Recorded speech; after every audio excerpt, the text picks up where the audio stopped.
Yes, sir. I'm St. Michael West Central. Yes, Mr. Speaker, sir, I rise to participate in the debate.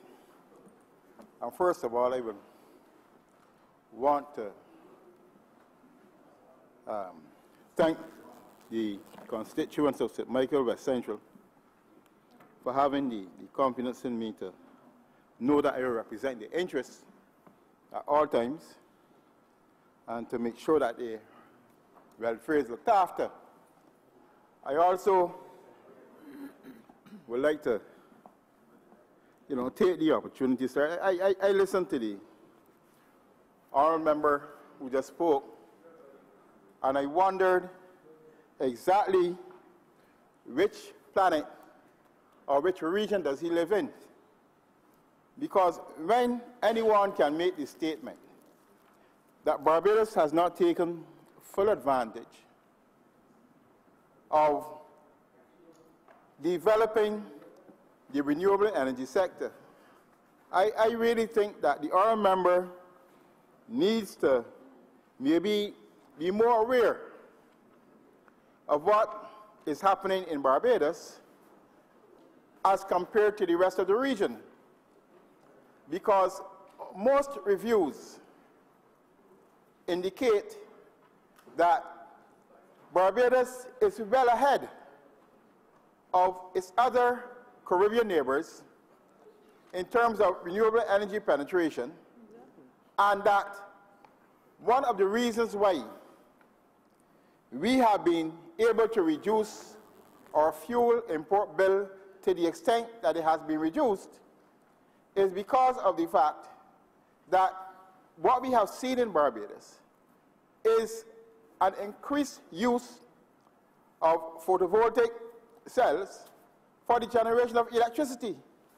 We have seen businesses that are actually have developed around renewable energy generation. So it amazes me that we can have this ridiculous claim on the part of the honourable member that says government has not taken full advantage or taken the opportunity to fully develop the renewable energy sector to the extent that it can.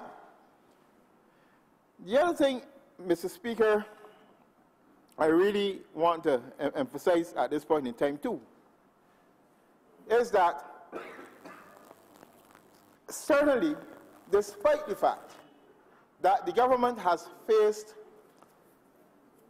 stringent economic times and where it has had limited resources, what we have seen, at least in the productive sectors, is still some expansion, even in the face of the fact that we've had a difficult economy.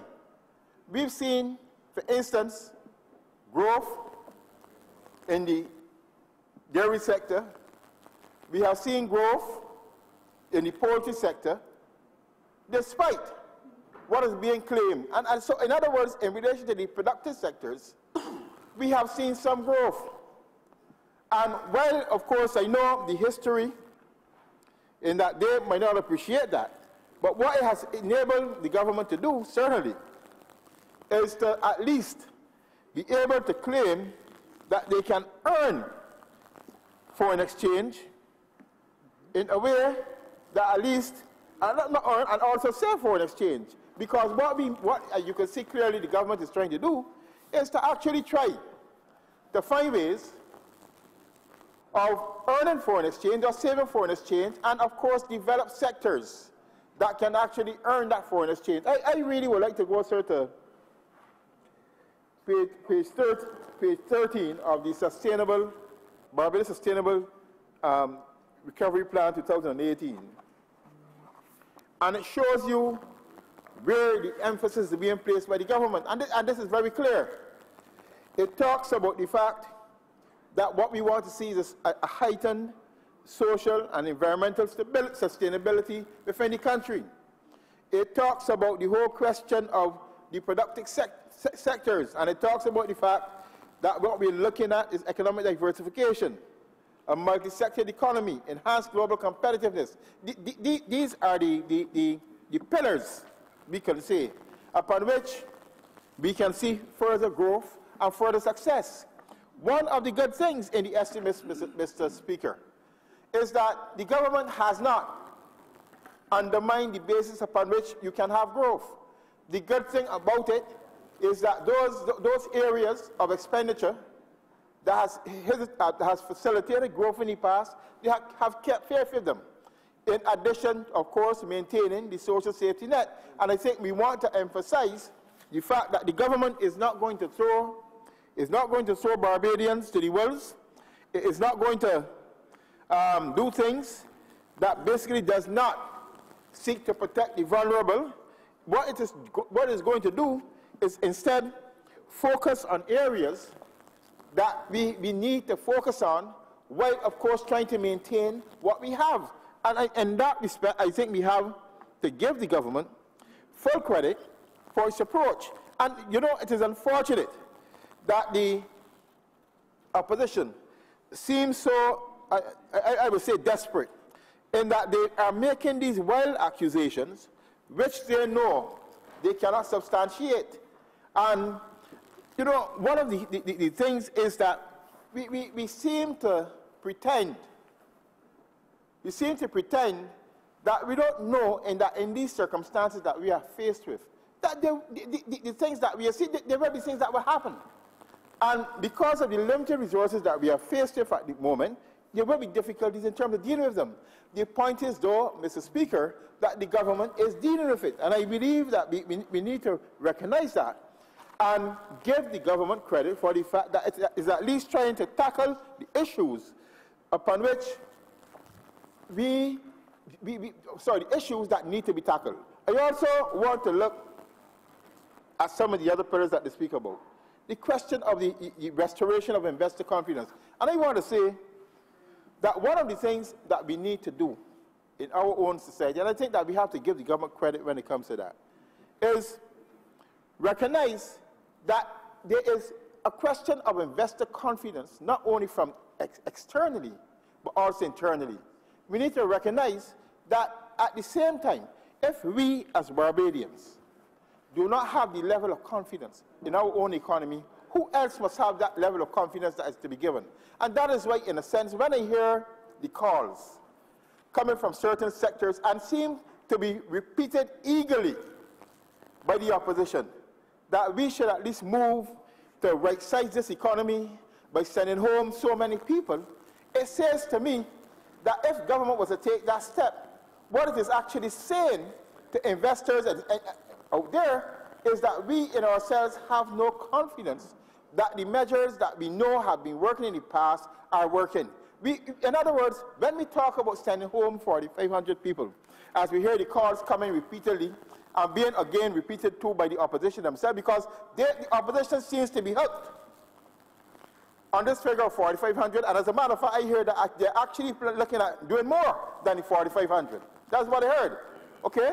And I really think that when I hear them standing behind cutting government expenditure in the way that is being suggested, and they are sincere about it, okay, I really think that, in a sense, what it demonstrates to investors out there, if the Barbados government, and I want people to think about it, don't have the confidence to continue the investment in their economy, why should they have that confidence? So this call upon the part of the opposition, that basically the way to do it is to slash government expenditure. They do not understand that what, in a sense, that what we'll be doing, because government is a significant player in terms of the economy. So when we start to reduce the level of goods and services that are being provided by government, what do we expect private sector to do at the same time? They will also follow. So certainly, some of the recipes that we are hearing coming from some economists as the way out, certainly it is not something that we can actually risk in the context of Barbados. And we have to look very carefully at it, and sometimes look at the advice that is coming and carefully scrutinize it to see whether or not it has applicability in the context of Barbados. And that is very important. One of the other things that we of course, therefore need to recognize is that the government is already building investor confidence in the economy.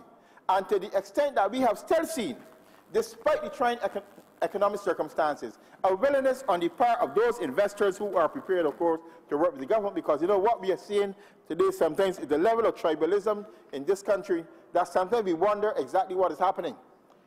The level of tribalism that we see going on and the attempt to score a point. You know, I want to say to the, I know I will not get a chance to speak during committee, but I also want to say to the Minister of Transport and Works that I want to give thanks on behalf of the residents of St. Michael West Central for the road works that are being undertaken at the moment in the constituency. But I want to show you the level of political tribalism that is going on at the moment. No, because those same roads, I suspect, and I could be wrong, but they were being deliberately delayed and sabotaged. No. But by certain careful operatives, carefully placed within the Ministry of Transport and Works, because some of those roads I rode for since 2010. I have been behind them, and when I go to the depots, all I'm getting is an excuse upon excuse upon excuse why they cannot be done. Do you know what is happening in St. Michael West Central? Here it is, that we have a road being done, and we have a political operative riding on the trucks of MTW, and going to households in St. Michael West Central and telling them the government didn't do this road for you. It's the opposition leader that did it. That is what my constituents have been calling me and telling me. They are so desperate on the other side.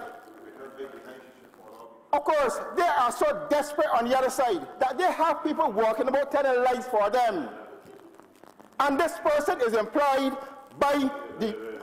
Yes, that's our member. Sorry. I know you don't normally see me do this. Yes, As a point of order, Mr. Speaker, yes, the honourable member is misleading the House. In the statement that the opposition have people walking around telling lies and riding on government trucks. I remember, I can't speak to the question of whether or not he's misleading the House, because I don't know. But it seems to me that there's something wrong. There's a rule that you can't accuse members of not misleading. It's about the motives and so on. And I don't think it's proper though for unless you have the evidence, unless you can bring evidence to this chamber. I don't think it's proper for you to be accusing. He said on the other side. I heard that aside. He said members on the other side. You cannot accuse members of having members going around telling lies and so on for them. I think that's unparliamentary. So I want you to withdraw it and have it strapped from the record. All right, sir, I withdraw that from the record. But, Mr. Speaker, it was reported to me, it was reported to me that there's an individual, the individual claimed that they represent, and I saw the individual. I saw them. Okay, I saw them myself. She is noted, right, to come from the same place that Dwight Sutherland come from. You can't call any other name, please. Sorry, sir. Right. Sorry, sir. I withdraw this, sir. Sorry. He was just for your part, Mr. AJ. Okay, all right, sir. Anyhow, sir, no, I'm emotional about this because of the fact that when after doing some hard work, trying to get the road along Pillsdorf fixed, and that the MTW is now fixing it, and I want to thank them very much for now fixing it. And then after years of agitation, and this kind of foolishness is happening, where we have this individual walking at people's houses and telling them this kind of thing, Mr. Speaker, it was reported to me. I am just reporting it. Okay, sir? That is what I'm saying. And I really think that it shows a level of desperation on the part. Okay? On the part of it. But I want to say that I want to thank the MTW, sir, for fixing that road. Yeah, I want to thank them for fixing it. And I am also appealing to them to continue to do the work because they know that we have been doing some work and do not mind something, the detractors, let us... That's right. The minister went to see it, and I am glad for his follow-up on it, okay? And I thank him very much, because that is important. I want the people of St. Michael West Central to recognize that I am doing work to help to address the opportunity, to help address the difficulties that we are facing. And I want to, okay? And that is what we have to concentrate on. And I want to thank you. Mr. Speaker, I also want to, I also want to look at the issue of the other areas that the government is looking at in terms of this medium, this Barbados Sustainable Recovery Plan. One of the areas that it speaks to is the whole question of the productive sectors and how it can actually increase the contribution of the productive sectors to the economy. This is very important. And again, it did not take the opportunity to remove the current incentives that are available to that productive sector. I think it's extremely important that we understand that if we are going to have growth within the economy, that we need to ensure that the innovation that is, in fact, this Barbados Sustainable Recovery Plan, you know, the days have gone when you used to produce a 100-page document and things like that. It is succinct, it is relevant to the times, and it encapsulates what needs to be done in not too many words. And I know that, in a sense, the long-winded nature of the opposition, because they like to talk and talk, because as I understand they have been out there talking for so long that right now it seems as if the opposition leader ran out of steam yesterday. That is why it was so few, because the thing is, when you listen, it was so short because of the fact they have run out of ideas, they do not know what else they should do, okay? And that is why the length of the speech reflects the ideas that are available. Very few.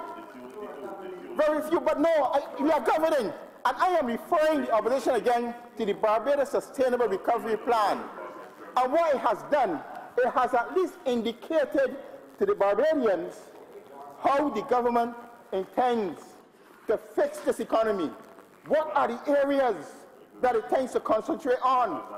And what I'm saying to is that the government needs to move to the point where we actually start to market it even vigorously, despite the fact that the opposition, they are not so committed, but they don't have to be committed. What we need to do is to ensure that we continue to emphasize the areas that we need to focus on. And of course, the whole question that we need to focus on is the role of the productive sectors that is foreseen in the economy, and the fact that we need to apply innovation and creativity in terms of ensuring that they can actually play a greater role in terms of earning the necessary levels of foreign exchange that we need to earn at this particular point in time. And I think so that we should commend the finance minister for at least ensuring that this Barbados Sustainable Recovery Plan 2018, is on the move and that we are working. Now again, one of the areas of focus I was going to is the area of the productive sectors. And I know hitherto, one of the biggest mistakes that we have made in the past is that we have actually failed to appreciate the role that our productive sectors can play in terms of the development of the economy. We have failed in the past to actually tie in the growth in our service sectors to the productive sectors, and to make sure that the growth that we experience in our service sectors can actually pull along the other sectors of the economy. Because one of the points that, and I think we need to recognize, is that, and when you look at developed countries, the same thing applies. We must have a balanced growth among the individual sectors. Because clearly, the one sector alone cannot generate the necessary level of employment to ensure that we can actually meet we can actually meet the goal of full employment in the country. And not only that, it cannot accommodate the level of creativity that we see in Barbadians when it comes to areas in manufacturing and when it comes to areas in agriculture. I also welcome the tie-in within the same Barbados Sustainable Recovery Plan with the whole question of innovation, where we recognize that the approach now in terms of manufacturing and agriculture today is changing, that what we considered to be good technology in the past, what we are seeing is the level of technological changes that are happening, that we are seeing of different approaches, different concepts, and different ways of doing things within these sectors. And the fact that this Barbados Sustainable Recovery Plan has actually embraced that, and they understand it. And even when we look at the fact that they acknowledge that we need to look at retraining and retooling our people to be more aware, to be more adept in terms of using these new technologies and using these new strategies. You know, I think Barbadians seemingly forget that in the context of our own country, that we were once the leaders in sugarcane research. We were once the leaders. And that is a fact. And we have allowed other countries to get ahead of us where we should be staying 10 steps ahead. Even in the area of cotton, we also forget, and we talk a lot about the Barbados Sea Island cotton. But instead, what we have done is that the competitive advantage that we should necessarily enjoy in the area of research, we have allowed other countries to come ahead and use it ahead of us. And these are areas, I am sure, that we need to pay attention to and we need to address. And certainly, again, and I must remember that, and I know the member for St. James Central, actually, when he was involved in the more, I think he had a more balanced approach in terms of looking at things. He was one of those people who actually was fighting on behalf of Barbados to try to ensure that we make progress in those areas. I don't know what has happened now, because apparently what has happened now, he's gone backward in that particular area. But what we can see, what I can certainly say, is that the whole question of innovation is something certainly that we clearly, when we look at this Sustainable Recovery Plan, it is highlighted, and it also sees towards the tie-in in terms of the productive sectors, namely in this case agriculture and manufacturing. It seems to want to tie in initiatives and innovation heavily in those sectors. And it is important. It is important, really, that in order to make those sectors competitive and be able to penetrate the type of markets that we need to penetrate, because one of the good things that we have talked about a lot is creating the ability of our local productive sectors to actually penetrate what we would call the high-valued markets around the world, and to be competitive in that. And you know, we somehow seem to have not recognized that in some cases, if we produce a quality product, and we can produce it consistently, the market, we can find areas in the market that we can actually earn it. But one of the difficulties, of course, that we continue to see, and I think that we need to address, is that we have not had in the past that facilitating environment in which it happens. And that is why, too, in that regard, we need to look at the roles. And I hope, and you can see, in terms of the Barbados Sustainable Recovery Plan, you can see that they recognize the role of certain institutions, such as, say, the BIDC, to facilitate that. And I think we need to complement. You know, we think that things are not happening. But under this government, an assistance was given to a manufacturer to develop a sweet potato processing plant. And that plant now is producing sweet potato chips. That is happening. And not only that, it is also being used to produce locally produced things in other areas. And we forget, and you know, the unfortunate thing is that this attempt by the opposition to behave as if the government is doing nothing. Nothing positive is happening. There is none so blind but those who don't see. And sometimes in their context, the problem is that it is hidden in clear view from their eyes. Everybody is seeing it, But somehow they're not seeing it, or they're refusing to see it, because that same sweet potato plant is something that was facilitated by the government of Barbados. Now, and one of the points I wish to make, the government can only take it so far because we continue to neglect the fact that the government of Barbados in the past played a critical role in the establishment of the local poultry industry. It is they who established the format of where you had your grower, and then your processor, and then they went to the contract market area. But what happened afterwards is that the private sector then recognized that there was opportunity. And as they went into it, what did they do? They withdrew. They withdrew from it. And government then let the private sector then occupy that space because they recognized that their role in the development of it had finished. So that is where the private sector in itself now needs to step up to the plate. I am saying to you that this is precisely the case that needs to happen now again.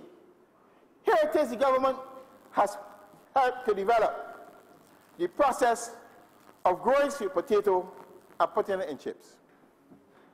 And it is a marketable commodity. Yet, what are we seeing? Instead of the cooperation from the private sector can't say, wait, here's a model. And you know, I want to say this. The same people are the same people who are going to jump up and say, we need, you know, look at the foreign exchange. We are concerned about the loss of foreign exchange. But again, I want to refer to the Barbados Sustainable Recovery Plan. It talks about the whole question of foreign exchange and earning foreign exchange. And I think it is a responsibility of every Barbadian, once they have the ability to do so, to assist the government in the earning of foreign exchange, because there's this misguided view and this misguided notion that government earns foreign exchange. Government doesn't really earn foreign exchange because government is not in the area of business. Countries earn foreign exchange when, through the act of international trade or whatever, that they generate enough foreign exchange to pay for the goods and services that they buy. But if they are not engaged in international trade of the kind that we need, where will the foreign exchange come from? So the private sector has an integral responsibility to earn foreign exchange in this country, and we should remind them, and we should not allow them to escape from that responsibility. The government should not be forced every time we have a problem that they get told, oh, you need to go and borrow more money, because that is what this is about, you know. And I want to say to Barbadians, that is what this thing is about. They're complaining not because of the fact that they want to contribute sometimes, but they want the government to go and borrow more money. All they are concerned is the fact that the government's ability to borrow is being compromised, but they are assisting in compromising it. When you have people, too many people in the private sector, going into areas that do not earn foreign exchange but use it, we have a problem. We have a problem here. And the two things, you either earn it or you save it. And when you have the private sector behaving in a manner that does not recognize their responsibility to the country to earn that foreign exchange, that is essentially where the problem is. And what they do, they want government to go and borrow, but how long can you continue borrowing when the very firms that are supposed to be earning your foreign exchange, they're not earning it for you? Or when they do earn it, and that's part of the problem, they don't say it. When they do earn it, instead of ensuring that they go into the bank and return the central bank, they don't even see the central bank. Or sometimes, what goes on? Some kind of fuzzy-wuzzy happen, and nobody knows that they're earning foreign exchange. These are things, these are issues, and I want to say that I speak about these things because at the end of the day, it has an impact on the ordinary man and woman in the street, the ordinary constituent that they have in St. Michael West Central, who sometimes have no idea that these are the games that are being played in this country. And as a result of this, only a few people benefit from it. And that is what I'm saying. So I compliment the government. Honorable member, please wind up. Yeah, I had 5 minutes more. No, 2 minutes, 2 minutes. Yes, sir. 5 minutes, sir. I thought I come. Okay, I'll give you an additional 2 minutes. You have 4 minutes. You can, it's Thank okay you to very ask much, sir. a little more time. I must say I compliment the government for the fact that it recognizes that the sustainable recovery plan, okay, is recognizing these things, and it is given preference to firms in this country that either earn or save for an exchange. That is what is important. That it is showing a vision, it is taking a visionary perspective, first of all, of where Barbados needs to go. It is also lighting the way for which responsible public organizations in this country need to do to follow on. And in the same way that as government led that way for the poultry industry, another industry has been created where if other people in the private sector follow, we can have growth. We can see where it can actually expand and get even better. And this is a critical thing that we need to follow, that we need to recognize that the private sector, government has to move hand in hand in terms of trying to ensure that the strategies that we have outlined here in this sustainable recovery plan are implemented. And we cannot move, have an adversary approach, and each person must understand his responsibility. This, sir, I recommend highly, that if we follow, that we can at least, Barbados can reach a sustainable growth path. And with that, sir, I also want to compliment the Minister of Finance on the estimates, and let us hope that we can, and if I don't even hope, I know that we will be able to ride through this very difficult period, and I know that we have set the foundations upon which we can at least proceed to growth in this economy to the benefit of all Barbadians. And with that, sir, I thank you very much.